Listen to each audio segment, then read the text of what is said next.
Kerala high court ने दोहराया कि अदालतें नियमित तरीके से प्रतिशत निर्धारित करने के लिए डीएनए परीक्षण का आदेश नहीं दे सकती है और इस तरह के परिणाम के योजनाओं के लिए मजबूत प्रथम दृष्टया मामला बनाया जाना चाहिए। जस्टिस सी जयचंद्रन ने कहा कि अदालतें नियमित तरीके से डीएनए परीक्षण किसी के माता पिता को निर्धारण करने के लिए आवेदन की अनुमति नहीं दे सकती है। ये पार्टियों को सबूत निकलवाने की अनुमति नहीं दे सकती है। वो ऐसे तब तक नहीं कर सकती हैं जब तक कि उनके पक्ष में कोई प्रथम दृष्टि मामला नहीं बनता है। अदालत ने संपत्ति विवाद में डीएनए परीक्षण की अनुमति देने के ट्रायल कोर्ट के फैसले को चुनौती देने वाली याचिका को स्वीकार करते हुए ये टिप्पणी की। न्यायालय के अनुसार कोई भी व्यक्ति केवल अपने मामले के समर्थन में सक्षम प्राप्त करने के लिए प्रयास में डीएनए परीक्षण की मांग नहीं कर सकता है। जब तक आवेदन प्रथम दृष्टया कोई मजबूत मामला नहीं बनता है तब तक ऐसे आवेदन को अनुमति नहीं दी जा सकती है।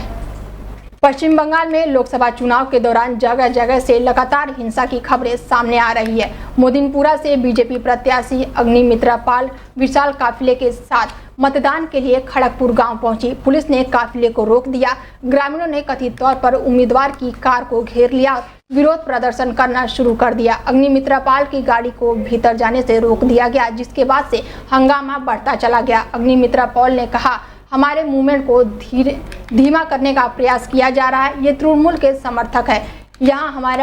यहाँ हमें जानबूझकर रोकने की कोशिश की जा रही है।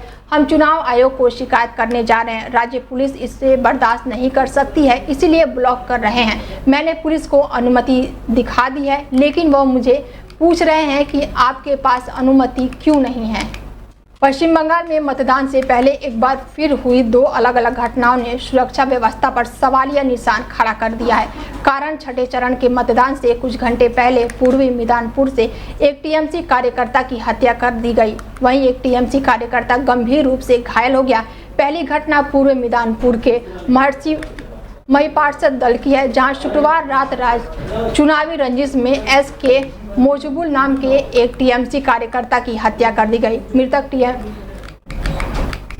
के उपाध्यक्ष टीएमसी का आरोप लगाया कि जब मोजबुल कल रात घर लौट रहा था तब बीजेपी के कुछ लोगों ने उनकी हत्या कर दी। इस संबंध में महिपार्षद दल पुलिस ने 5 बीजेपी कार्यकर्ताओं को गिरफ्तार कर लिया। बता दें कि आज 25 मई को छठे चरण के लिए वोटिंग जारी है।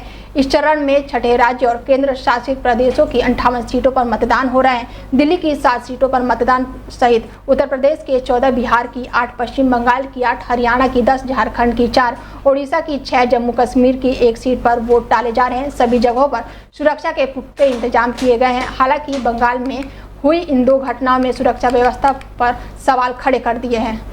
आज देश में छठे चरण का मतदान जारी है। इस फेज में दिल्ली वाले भी अपने मताधिकार का प्रयोग कर रहे हैं। ऐसे में आज राष्ट्रपति से लेकर सीएम और पक्ष विपक्ष के तमाम नेता अपना वोट डाल रहे हैं। इस बीच प्रियंका गांधी वाड्रा के 2 बच्चे भी चर्चा में हैं, क्योंकि दोनों ने पहली बार वोट डाला है। देश में आज छठे चरण का मतदान चल रहा है। इसी चरण में देश की राजधानी में भी लोग अपने मताधिकार का प्रयोग कर रहे हैं। दिल्ली में देश के राष्ट्रपति से लेकर चीफ इलेक्शन कमिश्नर समेत तमाम पक्ष और विपक्ष के नेता वोट डाल रहे हैं। इन्हीं में एक नया नाम जुड़ गया है। कांग्रेस की महासचिव प्रियंका गांधी वाड्रा के बच्चों का उनके बेटे और बेटी दोनों ने ही इस चुनाव में वोट डाला है और फर्स्ट टाइम वोटर बने हैं। लोकसभा चुनाव के छठे चरण की वोटिंग के दौरान जारी है। इस चरण में राजधानी दिल्ली की सभी 7 लोकसभा सीटों पर लोग अपने अपने मताधिकार का इस्तेमाल कर रहे हैं। इस बीच आम आदमी पार्टी के राज्यसभा सांसद संजय सिंह ने दावा किया कि इंडी गठबंधन की 300 से ज्यादा सीटें मिलेंगी। इससे राजनीतिक लोकतांत्रिक व्यवस्था होगी। इस बीच आम आदमी पार्टी के राज्यसभा सांसद संजय सिंह ने बड़ा दावा करते हुए कहा कि इंडी गठबंधन को 300 से ज्यादा सीटें मिलेंगी।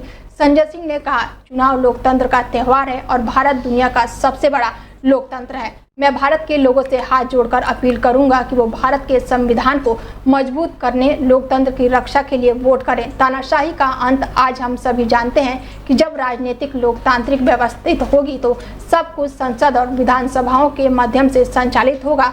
अच्छे प्रतिनिधि वहां जाएंगे, स्कूलों, अस्पतालों, बिजली और पानी के लिए काम करेंगे। इंडी गठबंधन को 300 से ज्यादा सीटें मिलेंगी।